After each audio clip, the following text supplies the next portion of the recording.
to remember and accept. I vow to taste the truth of the Tathagata's words.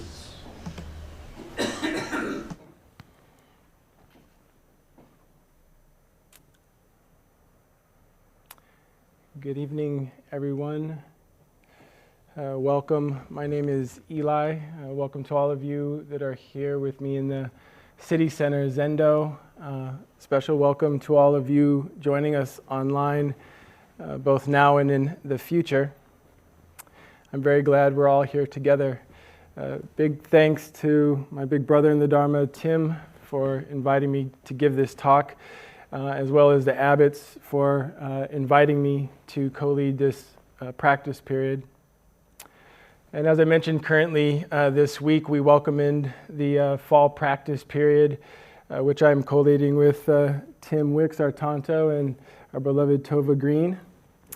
And whether or not you're signed up for the practice period, I just want to put forth that over the next 8 weeks or so, a lot of the talks, especially on Wednesday night, will be dedicated towards this practice of welcoming our practice, especially through the 10 ox herding pictures.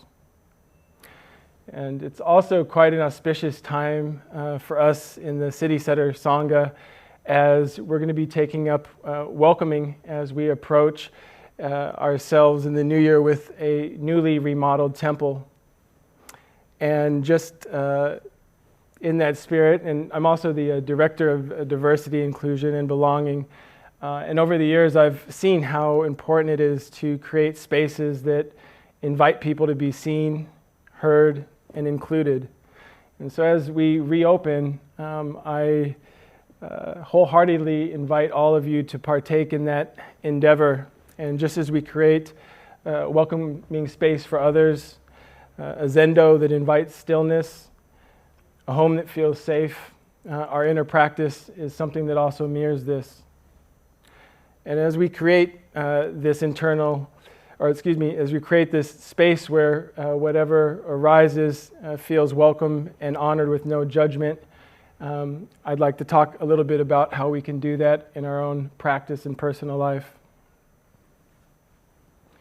So as we begin this practice period, I don't only just want to offer you a warm welcome in greeting, but also as an introduction to the theme of what we'll be studying this practice period, which I didn't bring with me. But it's a great book, Welcoming Beginner's Mind, by a practitioner, an authorized teacher in the Tibetan lineage, Dr. Galen Ferguson.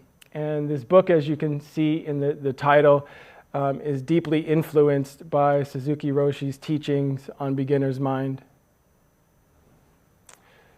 So Ferguson's teaching of welcoming builds on this foundation that beginner's mind expresses of an open and receptive state that is the foundation of our Zen practice.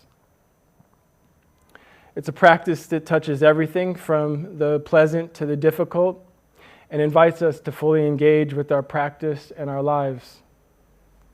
Ferguson expresses that welcoming is not just something that we create, but it's something that is already here. And this is a very important point that Suzuki Roshi really emphasizes too. It's already here. And by practicing, we're just uncovering that natural, compassionate stance that we're all born with. We chose welcoming as a way to engage with our practice because welcoming is our true nature, as Suzuki Roshi expresses with beginner's mind. Something that I appreciate about Galen's holding is that he does incorporate science and mentions, and science does prove that we are hardwired for compassion and kindness as human beings. So this practice is really about turning to that original innate capacity. And so what I'm going to try to do tonight is gear us towards actually partaking in this welcoming exercise. And I'll kind of do that by maybe some metaphor and really trying to kind of reframe our practice experience through this practice of welcoming. So a couple of weeks ago, or maybe it was about a month, you may have been around. The abbot of Green Gulch, Jiryu, gave a remarkable talk about welcoming, which I highly recommend that you check out. One of the kind of underlying pieces that stood out for me was he spoke about welcoming and said that his practice or his kind of role as an abbot is really just meeting with students and trying to encourage them to welcome what's arising. So in a sense, this practice of Zen could be seen as a practice of welcoming. In addition, you may have remembered I gave a talk a few weeks ago, I think 2 to be exact, talking about the importance of proper translations and how things have kind of went from country to country, century to century, and lost a little shape. So we talked about shikantaza, or just sitting. We talked about enlightenment, to name a few. So with this position that Jiryu brings, that our practice is one of welcoming, and also speaking towards this need for proper translations, I wanted to revisit one of the most popular stories in Zen with this new translation. You may have heard of it before, and if you're new, it's a great story. So as the Buddha sat beneath the Bodhi tree, determined to awaken, Mara, the personification of distractions and temptation, appeared. Mara sent fear, desire, doubt to unseat the Buddha, but the Buddha didn't resist. He welcomed everything Mara threw at him. He didn't push away fear, he didn't grasp at desire, and he didn't avoid doubt. He welcomed it all as part of the human experience. Finally, the Buddha touched the ground and said, "The earth is my witness." And this act of touching the earth was the Buddha's ultimate gesture of welcoming. And he wasn't fighting with Mara, but acknowledging that everything that Mara represented was already a part of the world, a part of life. By welcoming it, the Buddha transformed his relationship to suffering and distractions. So this story at its heart is one of welcoming. And again, it's not about making everything feel pleasant or resisting the difficult. Instead, it's about meeting everything, both joy, suffering, with openness, curiosity, and acceptance. The message is we inherently belong, and we are inherently welcome.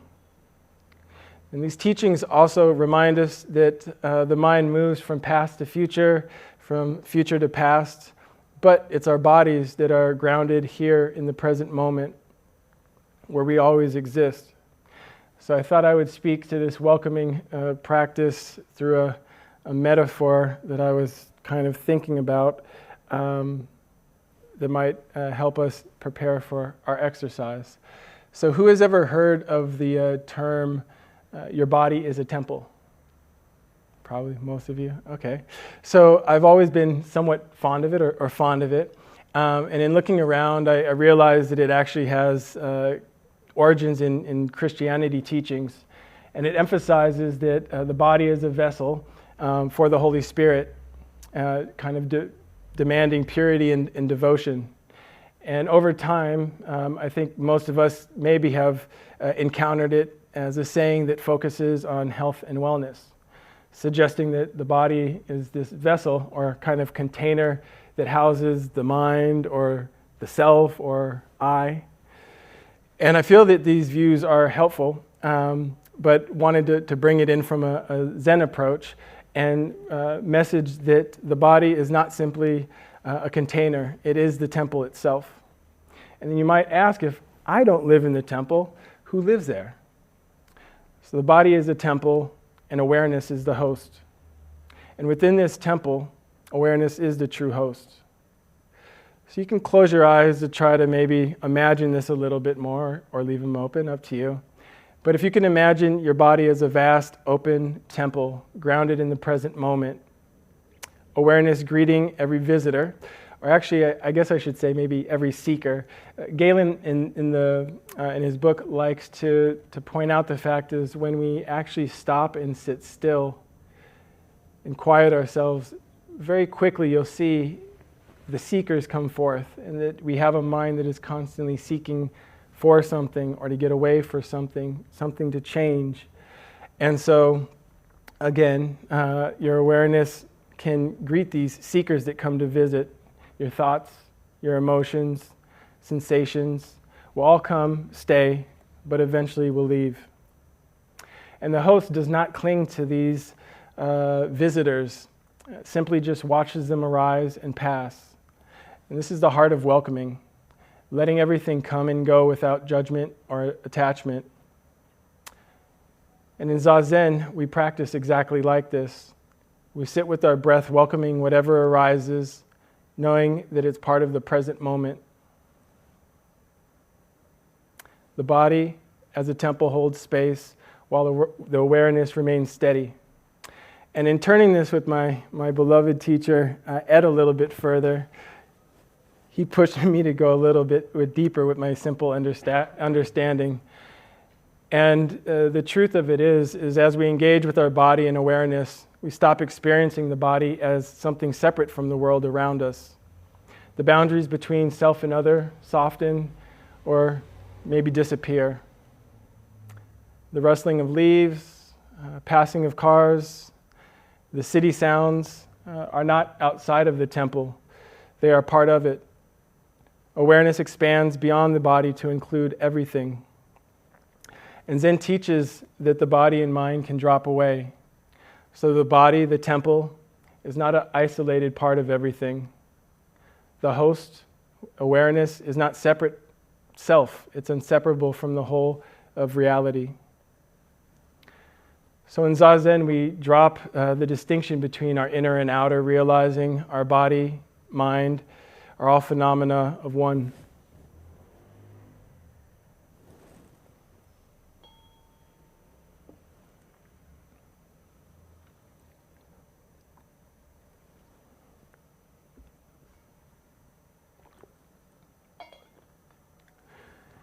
And this is the essence of welcoming. Not just welcoming thoughts and feelings, but the interconnectedness of all things. It's a way of living in harmony with the dynamic, ever-changing nature of existence itself. So we can think of our body as a temple, awareness as the host within, greeting every experience that comes through the door. So now I want to switch that we've talked about kind of the mind or the body. I wanted to use a metaphor that was passed on to me by one of the students I work with, Naomi, if you're out there.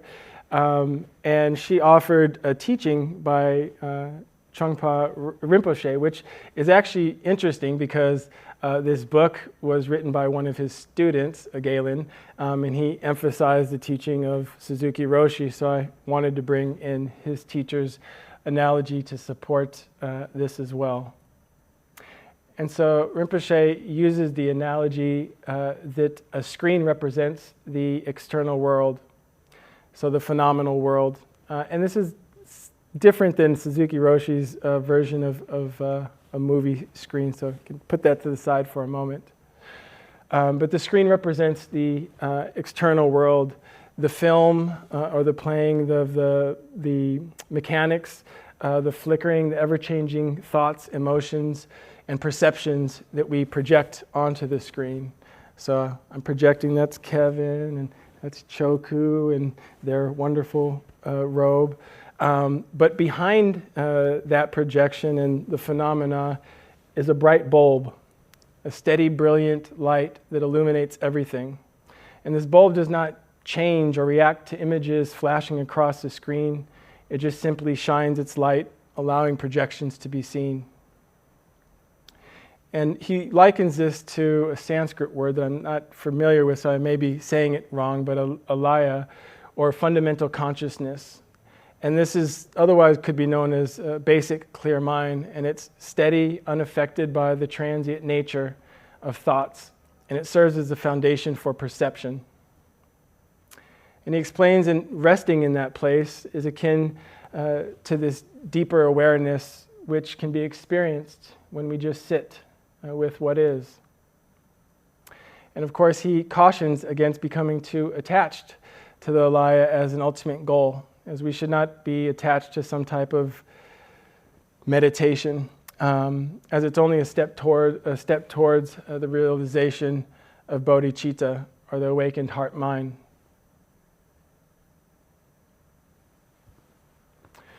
So I guess the suggestion is, when you sit in that capacity, you experience your ultimate bodhicitta at that level.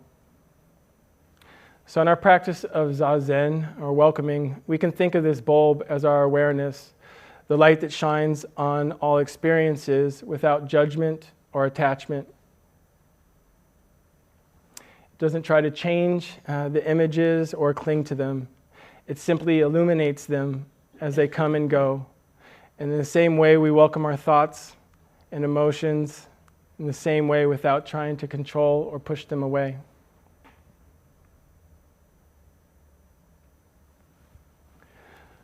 So welcoming is about letting this light of awareness to shine on whatever arises, joy, suffering, fear, or doubt, without getting caught in it. And this light remains steady, regardless of the content that comes on the screen. And so too does our awareness remain steady as we welcome each moment without resistance.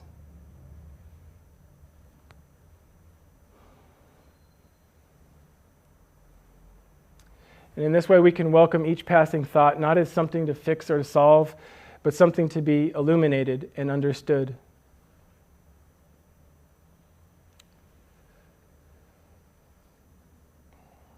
All right, so before we get to the exercise, I did want to mention one more aspect that is kind of brought up again and again that Galen touches on, and some of us will be familiar with. So it's clear that this welcoming practice isn't just about what's happening on the outside. It's really about how we're meeting our actual experience within. And often we resist ourselves, whether that be difficult emotions, discomfort, or I know for me, even sometimes joy can feel too intense. And it's not the joy maybe I have a problem with, but it's the realization that it will change, fade, or disappear. And in Zazen, we learn to welcome all of it. And in order to do that, we have to drop our expectations that we bring into practice. And this is very fundamental, Galen expresses, to keeping a state of being welcome. And that's not to have a gaining mind. And if you're not familiar with that term, not having a gaining mind basically means that we're not practicing with the goal of becoming something better. Galen often likes to say we're not trying to be the 2.0 version of ourselves. And we don't want to create that separation between who we are and who we think we should be. Suzuki Roshi called this an absolute waste of time. He didn't say absolute, I added that, but he did call it a waste of time. He taught that true practice is about being fully present with what is, right now, without striving for it to be different. He talks about gaining mind throughout a lot of his work, but particularly in a chapter in Zen Mind, Beginner's Mind, which is a classic, in the chapter Traditional Zen Spirit. And he reminds us in that Bodhidharma says practice based on a gaining idea is just a repetition of our karma. Again, so practice based on a gaining idea is just a repetition of our karma. So if we sit trying to expect something or gain something, we reinforce our ego and our attachments to things. And by letting go, like a hand opening, we can truly drop the expectation and welcome what's in front of us. So this is what Suzuki meant when he said, if you're trying to attain enlightenment, you're wasting your time on your black cushion. He taught us many important things, but one of them was to sit with sincerity in the present moment without trying to achieve anything. Our ancestors taught us that enlightenment is not something that we gain after years of practice and effort, but instead it's something that we realize when we fully welcome our experience just as it's showing up. When we reinforce the idea that something needs to be different, we're really telling ourselves that things are not complete as they are, and right now is not enough. So there's no need to push away the difficult parts or cling to what feels good. Simply just welcome it all. So now I wanted to go ahead and do the welcoming exercise now that we've pointed at it from many different ways. So I welcome you to take a posture that feels suited. Obviously, when you go off into your practice life and do this on your own, there won't be any guides to it. But I thought that it would be helpful if I just kind of prefaced the sit with some words that Galen offered, or teachings. And then the exercise he suggests just doing for 3 minutes. So after I kind of walk us in, I'll just be quiet for a couple of minutes and allow you to experience what's being experienced. So you can go ahead and take a posture. And again, the basic instruction is to simply sit and experience whatever arises, thoughts, feelings, or sensations. Whether you like what comes up or not, there's no goal or target. Just approach this exercise with curiosity about your moment-to-moment experience. You can trust whatever arises, or trust and taste whatever arises, be it hot, cold, happy, sad, restless, or contented. Very important point in this welcoming exercise, remind yourself that this is not meditation. And if Galen was here now, I promise you he would say it out loud, this is not meditating. Thank you. Do not try to achieve or attain anything. This exercise is about being present and welcoming whatever is coming up. Our own true nature is welcoming. This is an exercise to help you to return to that innate state. We're exploring welcoming itself by allowing it to happen. Again, by allowing it to happen, not by training or focusing on any specific object. And whether you're a film projector, a temple, Galen offers the analogy of a spacious meadow. Think of your mind as a place where all thoughts and feelings are welcome, whether they are pleasant or unpleasant. And then lastly, a couple of questions that seem to have came up as he's been offering this practice. One, what if I start meditating? Just recognize it, pause, and return to welcoming without deliberate effort. So a slight nuance from zazen practice where we're kind of deliberately connecting back to the body or the breath. You're just letting the meditation go, like you're opening your palm, and just return to welcoming. What if I make mental lists? Notice it, welcoming it, or welcome it, and then let go of the planning. What if I space out? Describe what spacing out feels like without judging it. Welcome the experience as it is. So now, go ahead and take 3 minutes and welcome yourself.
So as you come out of the exercise, take a moment to reflect just what came up for you.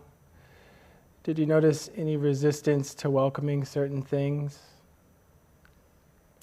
How did it feel to just allow everything to be as it is? I noticed I put my hands in to the universal mudra, and I should have said he suggests just putting our hands in our lap to avoid going to our traditional meditative practices. So I hope that gave you somewhat of a glimpse of this exercise. How am I doing for time? I wanted to go into this whole thing. I love science, and anyways, we're going to skip that. I think I need to wrap it up, and I am known for trying to cram too much, but I can't help my greedy little self. So I wanted to take a moment before closing just to talk about welcoming change and suffering. So as we've been saying in this practice, it's not just the pleasurable stuff that we're welcoming, but it's also change, impermanence, and suffering. And welcoming, again, doesn't mean that we seek it out, to get in there, but it does say that we hold it with curiosity and tenderness. Zazen teaches us that everything is constantly changing, our thoughts, our emotions, and our bodies. And by welcoming change, we sit with the discomfort of impermanence and begin to see it as an essential part of life rather than something to resist. Like teachers have taught us, welcoming is innate. And I saw this firsthand a little over a week ago. So most of you know I have a 7-year-old daughter named Maya, and a few weeks ago Maya encountered her first loss of a pet. Well, that's not true. She lost some fish before, but she doesn't. Anyway, they were just fish. They didn't have names or anything. But our beloved little dwarf hamster, Hammy, who we'd only gotten 3 months ago. These things are supposed to live 2-3 years. We got a nice enclosure that takes up half of my, or habitat that takes up half of my kitchen. We were sitting at dinner after coming back from an overnight camping trip, and Hammy has this little kind of cage, not cage, but a little house inside the habitat that has a hole, like a little dog house. And Maya's like, Hammy's sitting in her house and just completely still. Hammy never sits still. It's the most hyper little thing that just runs constantly. And so I think she knew what had happened. I knew what had happened. And so she instantly just ejected out of the room, stopped dinner, didn't want to come back in. So I went and checked. Hammy had passed. I let her know, and she just instantly wanted to talk about the next pet or sibling. That's her other thing. And so, I'm trying to console her, trying to just tell her it's okay. We can have a ceremony for Hammy. No, I don't want to do that. And I'm like, gosh. So next day comes, and we do make it over to the park across the street, Koshland, and she still just doesn't want to really look at it or be with it. And so I'm, digging a hole, and I'm about to put Hammy in, and I look at Hammy, and it's very cute. Hammy just sitting there. And so I'm like, Maya, it looks kind of sweet. You might want to say goodbye. And she's still resisting. And I put my hand on her back, and I see her look over. She takes a big breath and looks at Hammy. Takes another breath. And then asks for the spoon or the little shovel we're using. Finished Hammy's hole. Put Hammy in. And wow, that's welcoming. And so we carefully put dirt over Hammy. And you can go see it. It's a little blue box over in the garden. It's probably there if you want to pay your respects. But as we conclude, I just want to invite you to carry this spirit of welcoming into your practice in daily life. Galen suggested or told about that when he started this practice, it was in he's in academia as well as being a person of the Dharma. And they would have staff meetings and do this as a practice before the meeting. The practice leaders and priests here have been meeting every Friday to learn about transference. And at the beginning of that class, the instructor doesn't have us do the welcome exercise, but Marcia does have us invite all the pieces of ourselves, of our being, to just come forth and just be. And so I've started to do this before difficult conversations, when I wake up, before I turn on my computer. And I encourage you to just try it throughout your day. And of course, at the beginning of your sitting practice. And of course, whether we're facing the results of this unknown election in a couple of weeks, war, a conversation with somebody we're not getting along with, a crying baby on the plane, whether it's discomfort, uncertainty, or joy, can you touch the earth? Can you welcome whatever is with openness? A temple ready to welcome all its visitors, whoever's seeking. Awareness, greeting all that come with a gasho. I'll close with Suzuki Roshi's words. The most important thing is to express your true nature in the simplest, most adequate way and appreciate it in the smallest existence. So we're not trying to practice to become something else. We're practicing to meet ourselves exactly as we are in this moment. Welcome. So I think we have time for one or maybe two.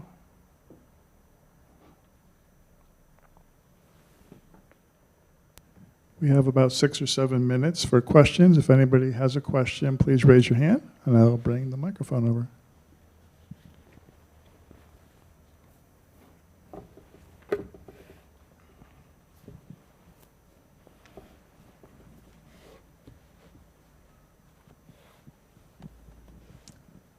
Thank you so much for the talk. It was really lovely. I have to say, as a physicist myself, I feel a little cheated that you mentioned science and then didn't bring it back in. So I'd love to hear even just a quick summary of what you wanted to talk about. Okay, very quickly. It's probably not the science that you want. I mean, it's okay. So, anyways, what I wanted to share is does anyone watch that? It's a show on not HBO, on Apple, Shrinking. No. Okay, so I won't go there. So, anyways, it's a show about therapy, and on it, a therapist was working with somebody, and they tried this technique called, I think it's reversal of desires. I might not be saying that right. It's in here. And I was like, wow, that sounds really interesting. Basically what he was having the person do is, instead of kind of mitigating their pain, is just gradually face it and kind of confront it. And the thought is that it would lower it. So I'm like, oh, okay, is this a real technique? I looked it up, and it actually is. It was developed by another kind of TV show I saw. I don't know if anybody on Netflix watched Stutz. It's a documentary about Jonah Hill's therapist. So it turns out that he had actually created this method, and basically just turning towards our pain gradually is a way to actually lessen it. And that when we avoid pain, it tends to actually amplify. And so it really just reminded me of this practice, or why sitting with our experience, no matter what it is, gives us an actual bandwidth to be with our life. And so it's not quite, it's science realm, but it's pretty fascinating how much both that type of science and neurological studies are really supporting what's cultivated in practice. So sorry it wasn't super sciencey. Oh, no, that was great. Thank you. We have time for one more question.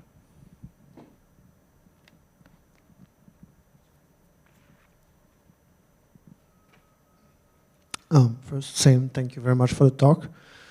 So I'm not familiar at all with Dharma talk, even meditation and all this part, and I had a question that may sound very simple, and I hope you may be able to enlighten. So you talk about the writings, and in the writings you quote, there's a difference that is made between welcoming and meditating. And then if I quote it correctly, you say like they are different. At least the reading, you says that they are different. Would you be able to like say a little more about this? Because I was under the impression that in meditation, in the practice for meditation, there was welcoming. But I also, I think, understand that welcoming is not meditation in its entirety. Yes, thank you for the question. And this is a very nuanced and I think important distinction. And first of all, I invite all of you to play with this. As Galen is putting it, and as I understand it, the practice of, or he doesn't even call it a practice, his welcoming exercise is that it is just completely open, where as most meditative practices have some type of intention towards them. And so in the practice of zazen, I had a hard time, like, what's the difference? Especially between shikantaza, and which is just sitting. Sorry to use words. It just means just sitting, actively engaged with the present moment with kind of open, receptive awareness. However, in zazen, when we notice our mind getting caught in a thought, we do have a practice of bringing it back to the breath, disengaging with it, and kind of coming back home. In this practice of welcoming, as I understand, we still are doing that same letting go, but we're not necessarily directing back to a grounded place, or our posture, or our body, or our breath. We're coming back to what's now. And it's more just a curiosity of openness. And so to a degree, it kind of just gets semantic and whatnot. But I think the invitation is to just radically be with what is without trying to control or modify. And if you start to do the controlling or the modify, just to let go and welcome whatever's next, instead of maybe trying to ground. That's the best I can do. But it's when I've been doing this more and more, I'm noticing in my zazen practice how much, or my other practices, I do mindfulness and some visualization stuff. I notice how much of my practice, or there's a part of me that's seeking, oh, that's not how a priest sits, or get your posture right. There's this backlog that's still going on, even though I am just sitting. So that's the best I got for you. Great question, though.